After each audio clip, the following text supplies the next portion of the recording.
Hello everyone, আসসালামু আলাইকুম। কেমন আছেন সবাই? আশা করি সবাই ভালো আছেন। দেন আমিও ভালো আছি। তো এই যে দেখতে পাচ্ছেন চাঁদ, যদিও অনেক আগেই দেখে ফেলছি। তো এখানে হচ্ছে আমরা রাতে মেহেদি টেহেদি দিলাম। খুবই সিম্পল একটা ডিজাইন রেখেছি, খুবই সুন্দর মাশাল্লাহ।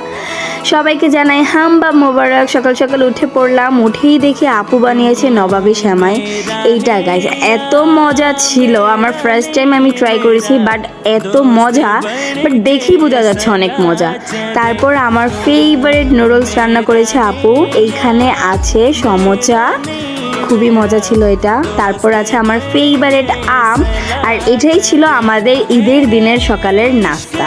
খুবই মজা ছিল আর আলহামদুলিল্লাহ। তারপরে আমরা দুপুরে খেয়েছি, এখানে আছে পোলাও, এটা হচ্ছে মিষ্টি মরিচের ভর্তা, এটা পোলাও দিয়ে খেতে খুবই মজা। এখানে আছে গরুর মাংসের কোরমা, এটা খুবই মজা ছিল খুবই। এখানে আছে মুরগির মাংস, অ্যান্ড লাস্টে হচ্ছে কোক, এটা মজু, সরি, এটা না হলে তো মানে কিছুই হয় না। সো সবগুলা খাবারই মোটামুটি আলহামদুলিল্লাহ অনেক মজা ছিল। তারপরে আমরা বিকালে চলে যাই ছাদে, কারণ আমাদের একটু ছবি টবি তুলতে হবে, যেহেতু ঈদ বলে কথা। আর ওয়েদারটা এত সুন্দর ছিল। সবাইকে থ্যাংক ইউ সো মাচ আমার ভিডিওটা এতক্ষণ দেখার জন্য। সবাই আমাকে ফলো করে দিবেন। আল্লাহ হাফেজ।